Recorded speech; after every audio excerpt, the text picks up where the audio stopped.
Bismillahirrahmanirrahim. Assalamualaikum warahmatullahi wabarakatuh. Perkenalkan, nama saya Surayuli Mas, Stambuk F111-17100. Saya mahasiswa jurusan Teknik Sipil, Fakultas Teknik Universitas Tadulako. Pada video kali ini saya ingin menjelaskan atau membahas dua materi, yaitu yang pertama, definisi apron dan tipe parkir pesawat, dan yang kedua, definisi bentuk letak holding bay. Kita langsung ke materi pertama, yaitu definisi apron dan tipe parkir pesawat. Apron merupakan tempat parkir pesawat yang terletak tepat di depan pintu masuk gate. Ini adalah pintu masuk gate, ini adalah apron atau tempat parkir pesawat. Di tempat inilah pesawat menaikkan penumpang, menurunkan penumpang, barang, serta mengisi bahan bakar. Jadi dilakukan semuanya di atas apron. Jumlah apron yang tersedia biasanya sesuai dengan jumlah pintu masuk atau gate yang ada pada gedung terminal. Misalnya pada gambar ini. Di sini ada 1, 2, 3, 4, ada 5 gate. Jadi jumlah apronnya itu tersedia juga 5 karena sesuai dengan jumlah pintu masuk atau gate. Selanjutnya kita membahas tipe parkir pesawat. Yang pertama, nose-in parking. Pesawat parkir tegak lurus garis gedung terminal. Hidung pesawat sedekat mungkin dengan gedung terminal. Kita lihat pada gambar. Di sini pesawatnya tegak lurus dan ujung hidung pesawat itu dekat dengan gedung terminal. Keuntungannya apa? Membutuhkan gate area yang paling kecil, tingkat kebisingan rendah karena tidak ada gerakan belok, tidak ada jet blast terhadap gedung terminal akibat manuver parkir, loading dan unloading penumpang melalui jembatan yang pendek. Kerugiannya apa? Yang pertama, membutuhkan peralatan untuk menarik pesawat. Pintu pesawat bagian belakang relatif tidak dapat digunakan karena terlalu jauh dari gedung terminal. Dan yang terakhir, proses penarikan pesawat memakan waktu sampai 2 menit sampai di mana selama waktu tersebut gate tidak dapat digunakan untuk pesawat lainnya. Nah, ini adalah pintu belakang pesawat dan ini gedung terminal. Jadi, pintu belakang pesawat pada nose-in parking itu tidak dapat digunakan karena cukup jauh untuk menuju ke gedung terminal. Terus selanjutnya adalah parallel parking. Parallel parking merupakan cara parkir termudah dari sisi manuver pesawat. Keuntungannya, pintu depan dan belakang pesawat dapat digunakan untuk loading dan unloading. Kebisingan dan jet blast minimal karena tidak perlu manuver atau gerak membelok yang tajam.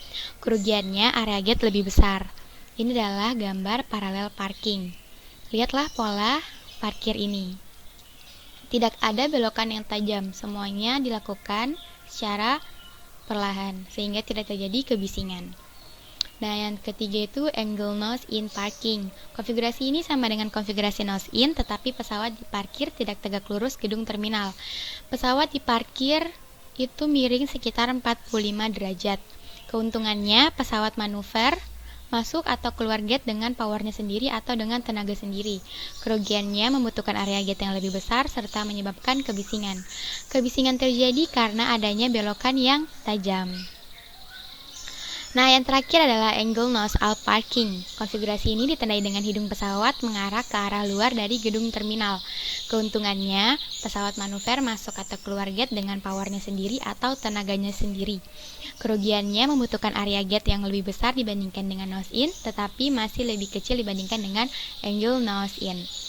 Jet blast dan kebisingan jadi mengarah ke gedung. Kita bisa lihat gambarnya di sini. Jadi ujung hidung pesawat itu mengarah keluar terminal, sehingga saat pesawat hendak memarkir pesawatnya dan memanuver di sebelah sini, ada belokan tajam sehingga kebisingan terjadi dan kebisingan tersebut mengarah ke gedung terminal. Nah, kita lanjut ke materi yang kedua, yaitu definisi bentuk dan letak holding bay. Holding bay adalah apron yang relatif kecil yang ditempatkan pada suatu tempat yang mudah dicapai di bandara udara untuk parkir pesawat sementara. Tempat ini hanya digunakan jika pintu masuk gate terpakai semua. Hal ini biasa terjadi pada jam-jam sibuk. Bila hal tersebut terjadi, maka pengendali lalu lintas udara akan mengarahkan pesawat-pesawat tersebut untuk menuju holding bay. Ini adalah penampakan holding bay. Ini bentuk detailnya. Ini adalah holding bay atau holding point, ini taxiway, ini runway. Saat ada masalah mesin di pesawat, pilot akan segera memarkir pesawat di holding bay untuk parkir sementara, agar pesawat setelahnya bisa melewati atau menggunakan taxiway sehingga lalu lintas bandara atau lalu lintas di landasan pacu itu tidak terganggu. Selanjutnya ini adalah layout dari bandara baru di Kulon Progo, Yogyakarta. Ini contohnya ada 2 holding bay, 1, 2.